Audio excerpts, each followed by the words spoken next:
संख्येने उपस्थित असलेले मुखेड, देगलूर, बिलोली, धर्माबाद, उमरी भागातून आलेले आपले शेतकरी मित्र, उपस्थित पत्रकार मित्र आणि उपस्थित बंधुभगिनी, मी सर्वांच्या वतीनं राज्याचे नेते, आपले पक्षाचे राष्ट्रीय अध्यक्ष अजितदादा पवार यांचं माझ्या वतीनं आणि आपल्या सर्वांच्या वतीनं हार्दिक हार्दिक स्वागत करतो. आणि टाळ्या वाजवा, सादर टाळ्या वाजवायचं. शेषराव ट्रेनिंग पाहिजे थोडी. प्रतापरावकडून शिकायचं ट्रेनिंग कसं, केव्हा टाळ्या वाजवायचे किंवा काय करायचं, तो शेषरावला शिकवत आपल्याला. आणि लोकांना टाळ्या केव्हा वाजवायचं तेही माहीत नाही प्रतापराव. तर तुमचं वर्षभर इथं मार्गदर्शन पाहिजे. दादा तुमचं हार्दिक हार्दिक अभिनंदन यांच्यासाठी आहे. 1 महिन्यापूर्वी आपण नरसीला आला होता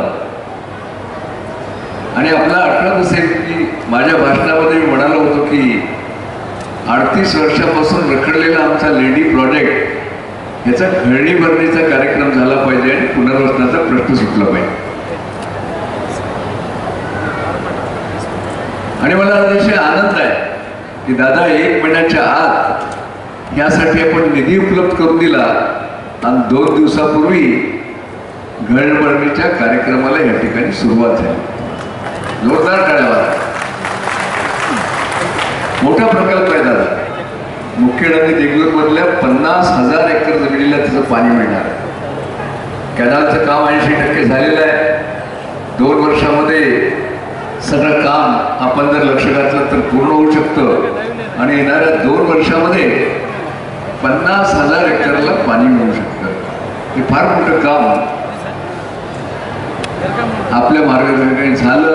याबद्दल आपलं, राज्याचे मुख्यमंत्री, महाराष्ट्र शासन या सर्वांचं आम्ही मनापासून या ठिकाणी स्वागत करतो. दादा शेषराव चव्हाण यांच्या कुटुंबाचे माझे जुने संबंध आहेत. मी आपल्याला सांगितलं की पवार साहेबांच्या मंत्रिमंडळामध्ये मी मंत्री जे झालो ते सुधाकरराव नाईकांच्या शिफारशीमुळे झालं. मनोहर नाईकांच्या शिफारशीमुळे झालं. हे मी मागेही सांगितलं, आजही सांगतोय. आमचे चव्हाण शेषराव नाईकांचे जावाई आणि मेवणे असं 2 नातं आहे. पण हे कुटुंब अतिशय उच्च शिक्षित आहे. हे स्वतः इंजिनियर होते, तर मध्येच त्यांनी सोडली, नाहीतर चीफ इंजिनियर सेक्रेटरी मध्ये जाऊ शकले असते. यांचे एक वडील बंधू आपल्याला माहित आहे की महाराष्ट्राचे मेडिकल संचालक म्हणून रिटायर झाले. अरे बहीण डॉक्टर आहेत. पण ह्यांनी काही नाईक कुटुंबाचा फार फायदा घेतला नाही. खरा फायदा घेतला आमचे स्वर्गीय आमदार किशनरावजी राठोड, ज्यांचे आता पुतणे सध्या आमदार आहेत. त्यांची मुलगी आमच्या शेषरावच्या भावाला दिली होती. आणि ह्या नात्याचं आमचे स्वर्गीय किशनराव थोडेसे पॉलिटिकली हुशार होते. ते 2 वेळा MLC झाले, आपल्यालाही माहीत आहे. आपल्याकडे येत होते कामं घेऊन. आणि आता या ठिकाणी त्यांचा पुतण्या जो आहे तो आमदार आहे.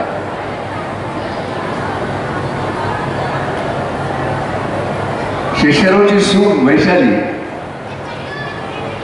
हिने नांदेड जिल्हा परिषदेचं नेतृत्व केलं. त्यावेळेस तुमचं पाठिंबा होता, पुस्तकचा पाठिंबा मला नेहमीच राहतो. तुम्हाला आमच्या स्वप्नीललाही समाज कल्याण सभापती म्हणून काम केलं. आणि आमच्या शेषरावचे वडील व्यापारी, अतिशय शांत. त्यांनी आपल्या मुलाला शिकवलं. आणि आता आपण पाहिलं की चव्हाणवाडीमध्ये सगळं आमच्या शेषरावचं साम्राज्य आहे. शेती करतात, उत्तम शेती करतात.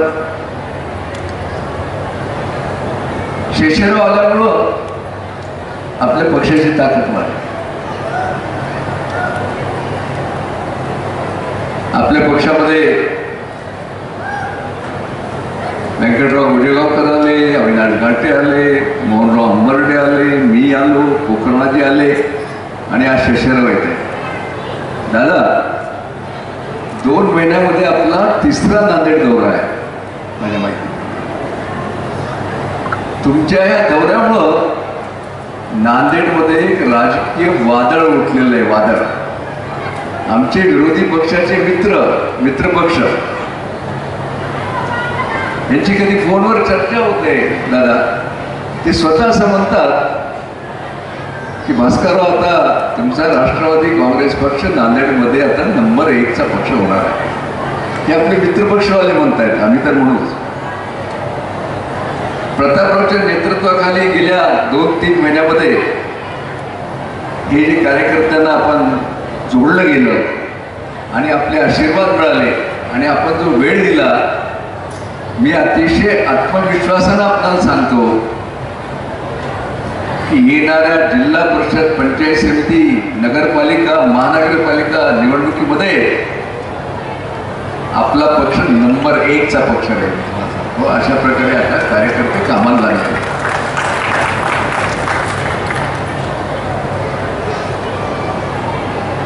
दादा आपल्याकडून, जसं माझं वय जास्त आहे तुम्हाला सांगतो, तरी पण तुमचं काम पाहिल्यानंतर मला बोलल्याशिवाय राहत नाही.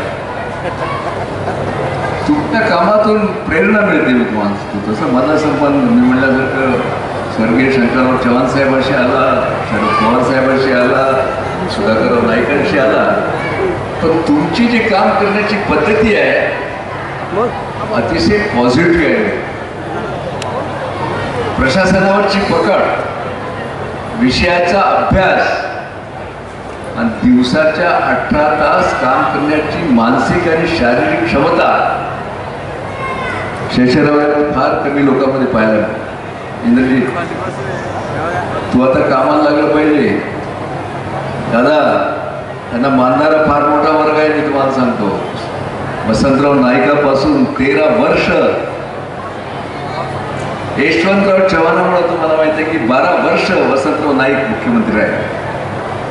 फार मोठा वर्ग आपल्या महाराष्ट्रामध्ये त्या कुटुंबाला मानणार आहे. इंद्रजीत, मुंबईचे दौरे कमी आणि आता ग्रामीण भागामध्ये दौरे जास्त. दादा याला फिरवा, ते गेले पाहिजेत. प्रत्येक तालुक्याला मेळावे घेतले पाहिजेत, कार्यक्रम घेतले पाहिजेत. दादा मी मुद्दाम तुमचं परभणीचं कार्यकर्त्यांचं मार्गदर्शन यूट्यूबवर आहे आणि त्याची मी क्लिप करून सगळ्या कार्यकर्त्यांना दिली. खरंच सांगतो दादा, अतिशय प्रभावी असं आपलं प्रबोधन होतं. म्हणजे आपल्या सर्वांना विनंती राहील कार्यकर्त्यांना, तुम्ही ते दादांचं भाषण ऐका.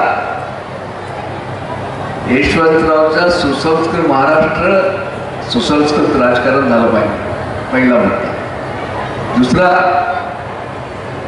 कार्यकर्त्यांनी कसं शेतकऱ्याशी, शेतमजुराशी, शेतकऱ्याशी नाळ जोडली पाहिजे आणि आपलं कॅरेक्टर कसं सांभाळलं पाहिजे. दादांनी स्पष्ट सांगितलं, गुत्तेदारी करायची असेल तर कृपा करून माझ्या पक्षामध्ये येऊ नका. खरंय दादा, आपण जर बोलता एवढं स्पष्टपणा ना, मी तर असं म्हणेन की आपल्या त्या मार्गदर्शनाप्रमाणे महाराष्ट्रातल्या आपल्या NCPच्या कार्यकर्त्यांनी 20% जरी काम केलं तर महाराष्ट्रामध्ये NCP पक्ष नंबर 1चा होईल, याबद्दल माझ्या मनामध्ये शंका नाही. मला खूप बोलायची इच्छा आहे, पण तुम्हाला पुढचे कार्यक्रम आहेत, मी फार विस्तारात जात नाही दादा. आता काय, तुम्ही काम करता म्हणून तुम्हाला की मागायची इच्छा होते, नाही तर अशोकाच्या झाडाला मागायची इच्छाच होत नाही, कारण तुम्हाला माहिती. आता दुसऱ्या दौऱ्यापर्यंत आता 2 कामं करा. एक, आमचा मनार धरणाच्या कॅनॉलला सिमेंट लाईन, फार पैसे नाही, 400-500 कोटींचा प्रस्ताव आहे. जसं हाही 50,000 एकरचा आहे, तो 65,000 एकरला पाणी देणारा प्रकल्प आहे. शंकरराव चव्हाणांच्या वेळी 70 वर्षापूर्वी झाला. पाणी आहे धरणामध्ये, पण कॅनलची परिस्थिती फारच वाईट आहे. आणि त्या कॅनलचा फायदा आमच्या प्रतापरावच्या कंधारला होतो, मुखेडला होतो, नायगावला होतो आणि बिलोलीला होतो. हे जर आपण मंजूर केला तर नांदेड जिल्ह्यामधल्या शेतकऱ्यांचा फार मोठा प्रश्न आपण सोडवला आणि आपण कराल ह्याबद्दल माझ्या मनामध्ये शंका नाही. दुसरं माझा जो प्रश्न आहे तो गोदावरी मनारचा परवाच आपण बोललात. आपण जर अमित शहा साहेबांना एक जर सांगितला तर तो गोदावरी मनार कारखानाही सुरू होऊ शकतो आणि हे काम होईल अशा प्रकारची अपेक्षा माझ्या मनामध्ये आहे. दादा, आज अतिशय आनंदाचा दिवस आहे. देशाचे पंतप्रधान नरेंद्रभाई मोदींनी आणि देशाचे आपले शूर सैनिक पाकिस्तानच्या अतिरेक्याचं कबर्ड मोडून काढलं आणि त्या ठिकाणचे त्यांचे 9 जे अड्डे होते ते उद्ध्वस्त केलं. आणि आजच मी टीव्हीवर दादा बातम्या ऐकत होतो की त्यांनी आता सीज फायरचा प्रस्ताव आपल्याला दिलेला आहे. आज देशामधली सर्व जनता, देशाचे पंतप्रधान नरेंद्र मोदी यांनी देशाचे शूर सैनिक यांचं खूप खूप मनापासून अभिनंदन करत आहेत. दादा, मागच्याही सभेमध्ये मी म्हणालो, दादा एक सांगतो, मला भाकीत गवाही खरं होतं बरं. मी अशोक चव्हाणला म्हणलं होतं मुख्यमंत्री होतो तर झाले ते तुम्हाला माहिती.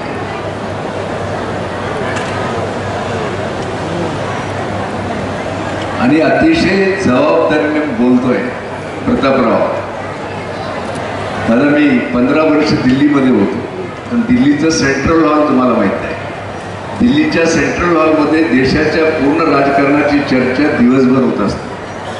जेवढे राजकीय विश्लेषक आहेत ते सेंट्रल हॉलमध्ये राहतात आणि राज्यांच्या राजकारणावर आणि देशाच्या राजकारणावर चर्चा करतात.